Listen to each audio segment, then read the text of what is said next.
Fuadus Sab'ah, Kodok dan Kodar Menturo. Kalau kakak sulung kami bukan Cak Fuad, belum tentu kita punya kenikmatan padang bulan dan ma'iyah seperti ini. Kalau di antara 15 bersaudara kami sulungnya bukan Cak Fuad, kita semua jamaah ma'iyah tidak akan pernah punya wadah intimitas, sumber ilmu, dan cakrawala hikmah seperti yang kita nikmati sekarang di padang bulan dan semua lingkaran ma'iyah lainnya di berbagai kebun surga di bumi. Maha suci Allah yang telah menciptakan jagat raya dari bahan yang diambil dari zatnya sendiri. Di antara taburan tak terbilang jumlah serbuk zatnya itu, Dia ciptakan kita semua hamba-hambanya di bumi. Hamba yang Dia cintai dan kita mencintainya. Dia susun komposisi zat-zat yang kemudian Dia hamparkan sebagai jamaah ma'iyah di beribu-ribu titik, dan di dalam dada mereka Dia sematkan cinta dan persaudaraan sejati. Dia ciptakan pula keluarga Menturo. Dia persaudarakan kami ber-15 dengan Cak Fuad sebagai sulung, hasil akselerasi dari serbuk zat Cak Mat dan Yumah. Semuanya terbuat dari zatnya sendiri. Kalau sesepuh utama kita bukan Cak Fuad, kita belum tentu dianugerahi oleh Allah kesegaran cinta kepadanya dan kepada sesama. Tali temali persaudaraan ittiba Rasulullah Shallallahu Alaihi Wasallam, bangunan ajaib silaturahmi yang tak lapuk oleh waktu. Sabana-sabana ilmu, ka'anaha kaukabun zuriyun, pancaran cahaya dari sumber-sumber yang disusun oleh Allah, yakadu zaituha yudhi'u walau lam tamsahu nar. Tumpahan berkah dari langit serta pandangan yang terang benderang ke dalam diri kita sendiri dan terhadap kehidupan. Fajwatin minhu, padang bulan yang kecil tetapi dia gua ma'iyah rahmatnya yang betapa luas dengan dialektika terbit tenggelamnya matahari di kanan dan kiri. Kalau putra barep Cak Mat dan Yumah bukan Cak Fuad, tidak bisa saya simulasikan akan ada keindahan lukisan kodok dan kodar Allah sebagaimana kita syukuri bersama selama bertahun-tahun ini. Saudara tua di antara 15 bersaudara, sesepuh patokan berjuta-juta tali ilmu, dimerdekakan jiwanya oleh Allah dari pamrih, ambisi, egosentrisme, eksistensialisme, anania, kedengkian, dan hampir semua jenis kebodohan hidup dan kekedilan keduniaan. Filosofi 7. Kalau Cak Fuad adalah manusia terpelajar dan sarjana modern yang mengejar angka 10 sebagaimana hampir semua cendekiawan lain, kita tak bisa ketemu beliau setiap malam purnama mendengarkan kejernihan mata pandang terhadap firman-firman Allah.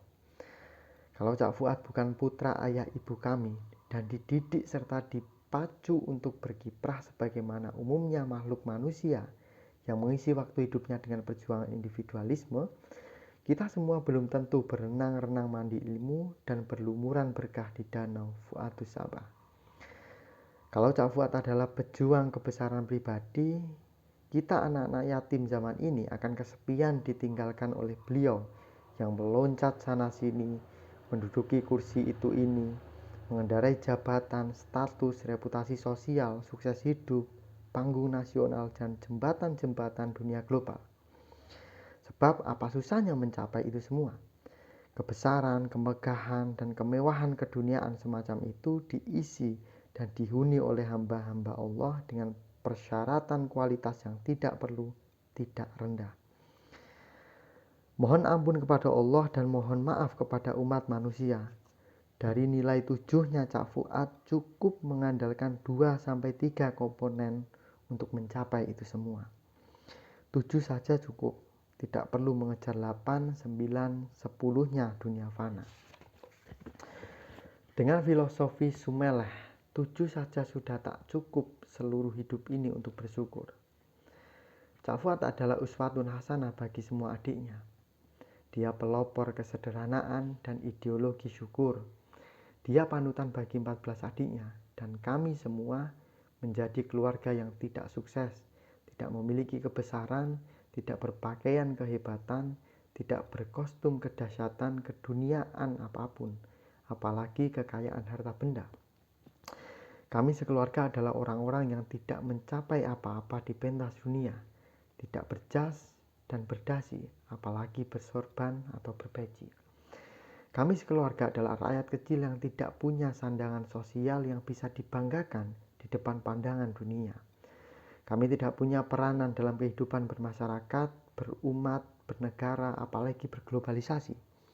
Kami tidak pernah menemukan bahwa diri kami ini bermanfaat bagi nusa dan bangsa.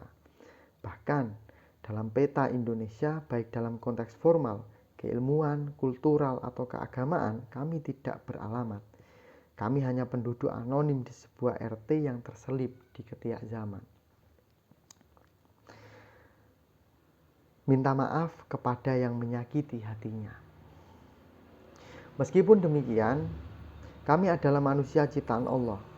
Dia menyempatkan giroh dan muruah di partisi sukma kami. Ketika datang tantangan dari dunia politik, kekuasaan, cercaan, dan fitnah masyarakat, serta bermacam-macam lainnya, ibunda kami berdiri dan keluar dari pintu depan rumah. Dia berkata, "Ya apa karepmu? Kon wanita musuh anakku lanang 10 glundang-glundung." Akan tetapi, dalam hidup saya di dunia yang ini, tak pernah saya jumpai manusia pemaaf melebihi ayah kami, ibu kami, Cak Fuad, Cak Mif. Saya dan saudara-saudara yang lain bermakmum di belakang beliau-beliau. Kami orang kecil, tak punya kebesaran, dan tidak akan pernah membesar-besarkan siapapun kecuali Allah dan Kanjeng Nabi. Kepada sesama manusia, membesarkan saja pun tidak, apalagi mengecilkan. Cak Fuad adalah putra sulung yang dibesarkan oleh ayah ibu yang menginfakkan hidupnya untuk rakyat kecil, merintis, memelopori, dan membiayai berbagai bidang kegiatan mereka, dari olahraga, keagamaan, dan kegiatan sosial lain. Membapak ibui anak-anak yatim, menyekolahkan dan menata pekerjaan murid-muridnya, bahkan sampai mendirikan rumah-rumah untuk mereka. Ayah ibu memfasilitasi mereka lebih dari putra-putrinya sendiri, sampai menikahkan mereka sebelum menikahkan anak-anaknya sendiri. Mereka kemudian dikhianati secara sangat kelalim dan kejam oleh sebagian anak-anak yang beliau berdua besarkan dengan cinta. Ibu Halimah selalu mengajak anak-anaknya keliling desa, mendatangi para tetangga yang miskin, menanyakan keadaan dapurnya, sekolah anak-anaknya, masih punya ruh atau tidak. Kemudian ibu memfasilitasinya. Ibu Salimah bahkan tidak tega kepada orang yang berjalan kaki atau rakyat yang bekerja dengan menaiki sepeda, kemudian mengkreditkan motor. Ibu menyuruh saya membangunkan rumah tetangga yang darurat. Bahkan yang paling mengerikan, ibu berkeliling meminta maaf kepada setiap orang yang mengkhianati dan menyakiti hatinya. Sampai akhirnya ayah kami dipanggil Allah di puncak penderitaan sosial serta kesengsaraan dan kemiskinan keluarganya. Hari itu juga Cak Fuad harus memimpin penderitaan dan Cak Mif menglimai kesengsaraan yang kelak semua pengalaman itu ternyata sama sekali bukan derita atau sengsara. Itu semua merupakan perjuangan. Syu'uban wa qabaila lita'arafu. Murid-murid Cak Fuad, Cak Mif, Cak Nas, dan Cak Dil menjadi pejabat-pejabat negara, pemuka-pemuka negeri, pemimpin-pemimpin masyarakat, dan penggerak-penggerak umat di beribu titik Nusantara. Dan Cak Fuad, Cak Mif, Cak Nas, dan Cak Dil tetaplah hanya Cak Fuad, Cak Mif, Cak Nas, dan Cak Dil. Cak Mif yang sudah 3 tahun kuliah di farmasi UGM dengan jalurnya menjadi Menteri Kesehatan, mendadak hari itu juga harus memimpin rapat guru SD, kemudian langsung menangani seluruh keperluan pendidikan selama berpuluh-puluh tahun sampai hari ini. Cak Nas, manusia penyayang, hatinya sangat mendalam, pengasuh dan pengayom di semua lingkaran kegiatannya. Dia pelacak masa silam, meneliti nasab untuk mempelajari titik-titik berat kodok dan kodar keluarga. Cak Dil bagaikan hidup abadi, ora tedas tapak paluning pandi. Allah belum pernah mengizinkan sakit menghampirinya.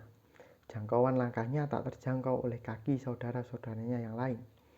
Juga jangkauan silaturahimnya, pemikiran, imajinasi, simulasi, dan inovasinya. Cak Nang merantasi semua keperluan maintenance, generasi menengah yang menyambung bawah dengan atas, motor penggerak, sumber tenaga, dan busur meluncur anak-anak panah. Cak Yus berlompatan ke seluruh Nusantara gimbal ma'iyah, ditabur-taburi dengan kecerdasan, ketajaman, dan keluasan. Ning Nadoh, tangan kanan penderita Ibu Halimah. Sampai kini dia setia menjalani cerita itu dalam aktivitas sosial yang tanpa putus asa. Dia bukan ibu biologis siapapun, tapi ibu sosial bagi banyak komunitas dan kegiatan. Ning Inayah yang cemerlang dengan sekolahnya dan pemurah dalam kehidupan sosial, bak pesilat yang sibuk menyangga, menggendong, menangkis, berlompatan, bahkan jungkir balik dalam perjuangan yang membahagiakannya.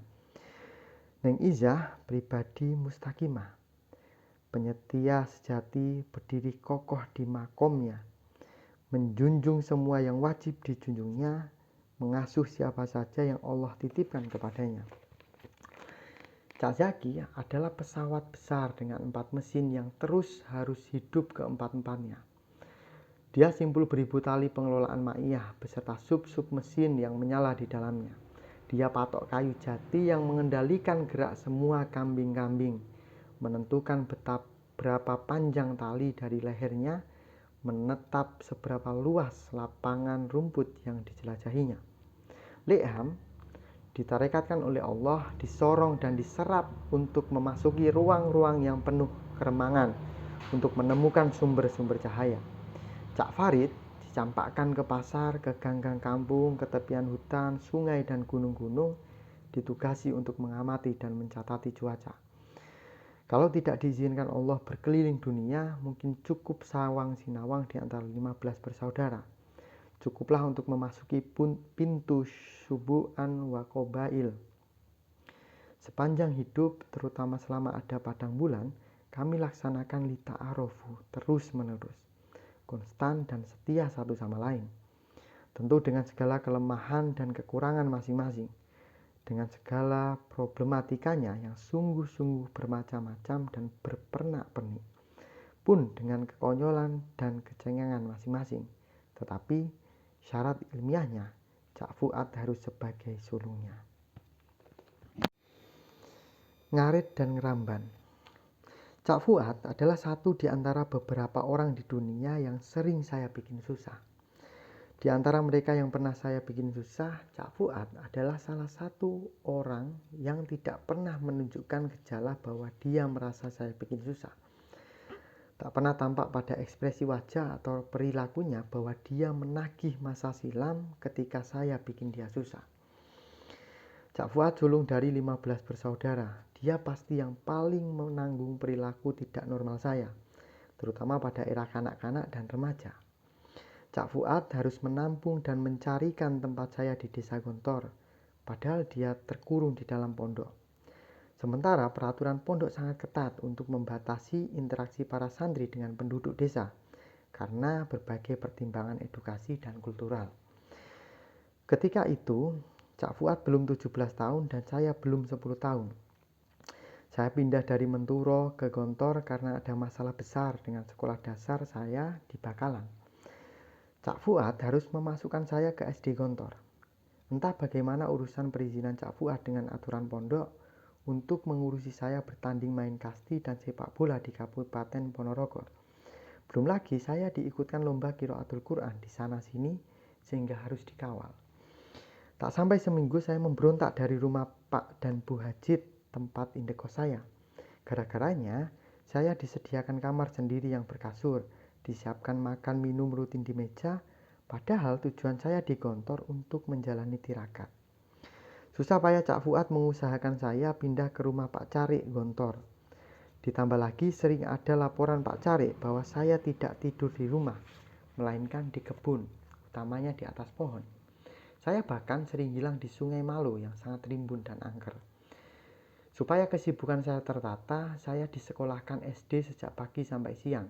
Sorenya, saya di madrasah diselingi ngarit atau ngeramban untuk kambing-kambingnya Pak Cari. Mungkin Cak Fuad sedikit gembira melihat kebiasaan saya bangun jauh sebelum subuh, menyapu seluruh lantai rumah Pak Cari, halamannya, kemudian halaman masjid, dan lantai masjid, kemudian azan. Tetapi pasti menjadi masalah bagi Cak Fuad bahwa dalam pergaulan sehari-hari, saya sering berkelahi dan musuh utama saya adalah putra kiainya Cak Fuad sendiri, yaitu Kiai Haji Ahmad Sahar. Apalagi dalam pergaulan sehari-hari, saya justru sangat dekat dengan Abbas, putra Pak Lurah, yang budayanya jauh dari dunia santri. Mr. Abbas yang manusia anomali ini sering dilihat Cak Fuad bersama saya dolan ke kuburan-kuburan, menemani saya menggembala kambing di Malo di seberang sungai, atau ke warung-warung pelosok yang Cak Fuad mustahil pernah datangi selama 6 tahun nyantri di Gontor. Kelak, Sir Abbas ini dikenal masyarakat sebagai dukun sekaligus kiai liar. Kalau kepergok disuruh memimpin doa, dia membaca teks mutolaah atau pelajaran bahasa Arab dasar. Karena rojulun yadribu kalban, walakinnal kalba lan yadriba rojulan. Tersebutlah ada orang memukul anjing, tetapi anjing niscaya takkan memukul orang.